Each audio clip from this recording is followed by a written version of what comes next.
Hey, what's going on? I hope you're doing well today and welcome to my channel. Today we're going to do a little deeper dive into brace height and how it affects your bow's performance. Now I hit the highlights with the short that I did last week, just talking about, arrow speeds, the stored energy in the limbs, all of those things that we know that setting the brace height properly will have an effect on. But today I really wanted to do some chronograph testing. Not that chronograph testing means a whole hill of beans to a lot of people, but I wanted to see if the brace height has an effect on how fast the arrow is traveling.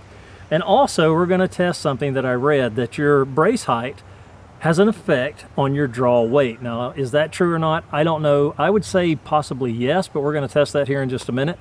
Now we'll be using the Lightning Archery Recurve Bow. I did a proper setup on this bow and it actually turned out to be a really good shooter. And at the end of this video, I'll have an announcement about this bow, so please stick around for that. So I have this bow set up right now at just a little under 7¼ inches of brace height. The recommended for this is 7½ to 8 3/4. So we're going to see how that has an effect on, again, the arrow speeds when it releases the arrow and the draw weight. So let me get my scale. We're going to take a few measurements with this. We're going to test it and see what the draw weight is. Now this is a 40-pound bow at 28 inches, and I did test it at the normal brace height, and it is pretty much right there at the 40 pounds at 28 inches. So let me get my scale and let's take some measurements, and then let's do some fun stuff. Let's shoot through the chronograph and see how fast these arrows are traveling. Okay, so let's get my scale on. Let me reset it so it'll lock on. And let's see what she pulls currently.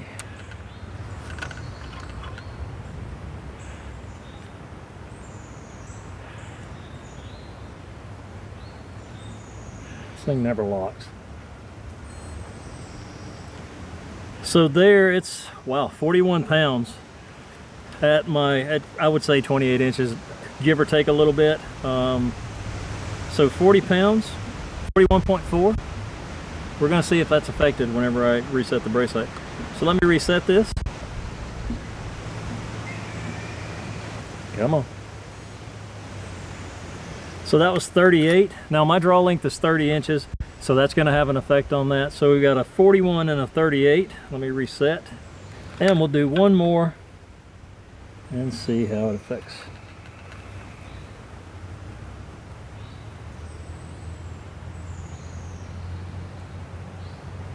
Come on.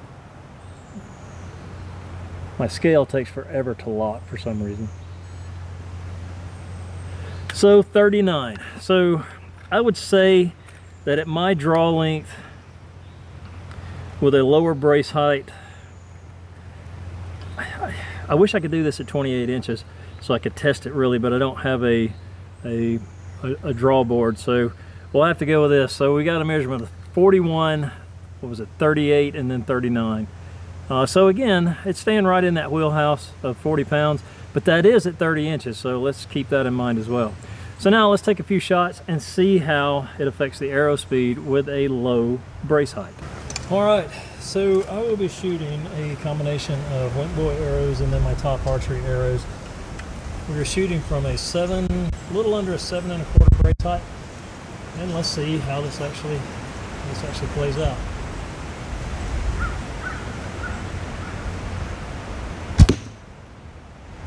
First shot, 171. Second shot at 168. 175. Try a different arrow. These are top archeries. And 193. The top archery arrows are a little bit lighter than the link boys because I don't have inserts in them or anything like that. So they are lighter, going to give you more arrow speed. So let's collect those arrows. Even with the bow set at a really low brace height, 7¼ inches, I'm still getting decent arrow speeds from that. But now the thing that I think is affecting that is going to be, one is my draw weight or my draw length. I'm pushing past that standard 28 inches. The other is the arrow weight, of course. Now the link boy arrows that I shoot are a little bit heavier than what I have with the top archery arrows.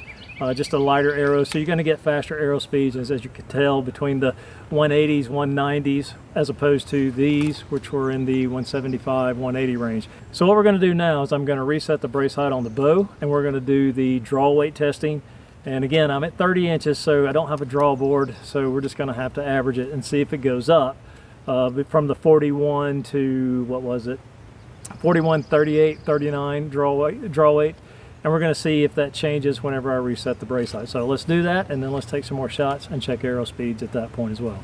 So we have the bow set back at 8 1/4 inches on the brace height. So now we're going to do the testing with the draw weight to see if it affects that, and we're going to see if I get an increase in draw weight. Now the theory in my head is that you're creating more flex before you even pull the bow back. Whenever you increase the brace height, it makes your string shorter, increases the flex in the limbs, which is creating more stored energy at its static state than you would if it were a shorter brace height and the string was longer, creating less of a flex, a pre-flex in your limbs, if you will. That's what I'm going to call it, and creating less stored energy. So as you're drawing it back, what's happening is you are not flexing the limbs as far as you possibly could safely. So you're not going to have as much draw weight or as much stored energy in those limbs. So let's get the scale, let's test it, and let's see what happens. Now we're going to test the draw weight at an 8 1/4 brace height, if my scale will work as it should. And sometimes this thing reads correctly and sometimes it doesn't. I wish I had a draw board so I could get exactly 28 inches, but I don't have one, so we're just going to have to go off my draw length and see if it increases.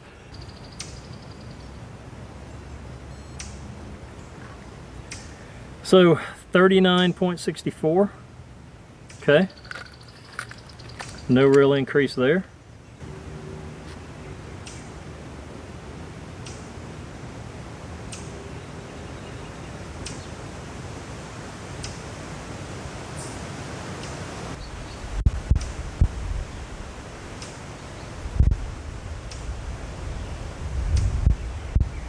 Goodness gracious, this is ridiculous.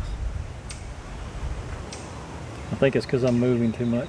It's not getting an accurate weight. My apologies, my scale is acting all kinds of wonky.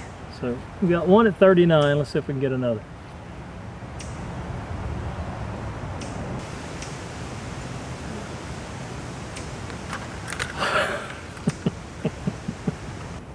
This thing will not lock on. I don't know why. So my scale is being all wonky. It will not lock on for some reason. I got the one reading at 39 pounds. So I don't think that your brace height is going to have a huge effect on your draw weight. Let's set the chronograph back up and let's take some more shots and let's see if we get an increase in arrow speed from a higher or a recommended brace height for your bow. We're going to be starting off with our link buoy arrows. And then again, we're just going to see the arrow speed, see if there's any increase or if it stays about the same. And let's take a few shots. 167. 172.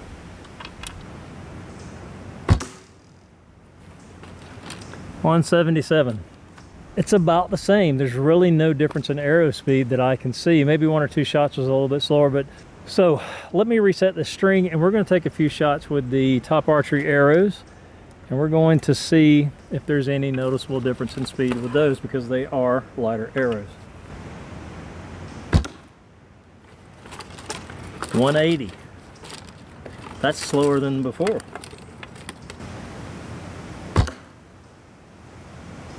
190.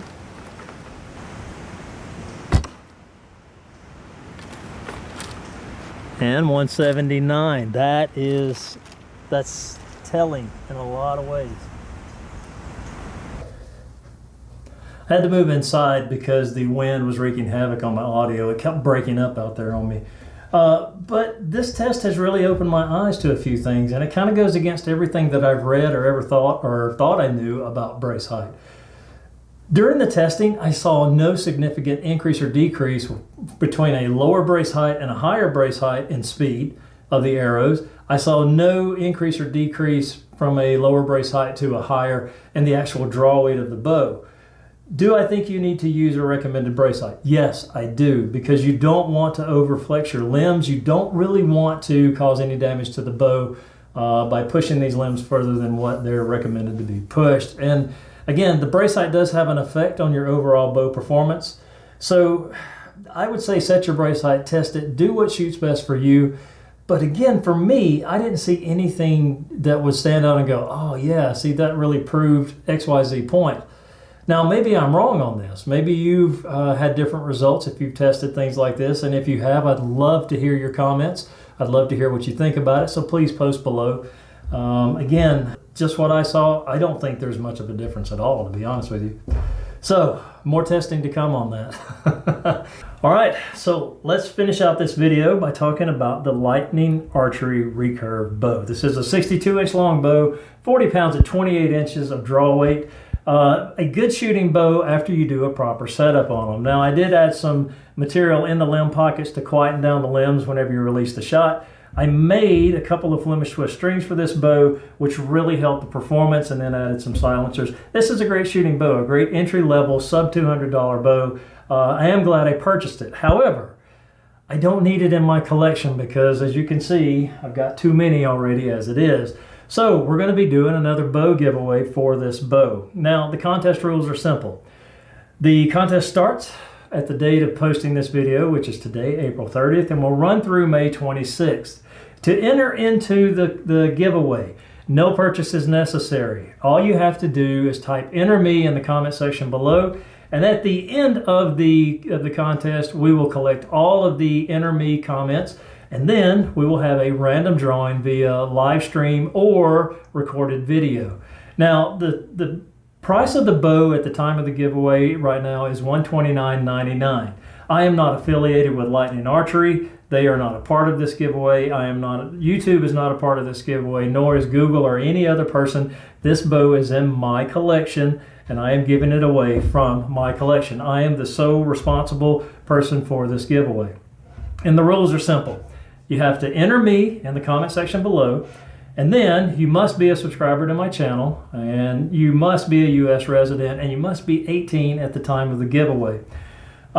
There are full rules for the bow giveaway. Click the link in the comments or in the video description below. Please go read the full rules and regulations for this giveaway. And by entering into this giveaway, you are agreeing to the terms of the giveaway and to the rules of the giveaway, if you will. And I'm really looking forward to whoever wins this one. It's a good shooting bow, and I'm happy to give it to somebody. Hopefully it'll be somebody that can take this bow and just enjoy it and have fun with it. And if you're a new archer, this will be a perfect bow for you. So again, please go read the rules of the giveaway. I want to make sure that everybody is on the same page with me here. I'm really looking forward to this. And again, this is just another way for me to say thank you for taking time to be a part of my journey, if you will, this archery journey, if you will. And thank you for subscribing to my channel. I really appreciate it. And I'm really excited about the lucky winner for this bow.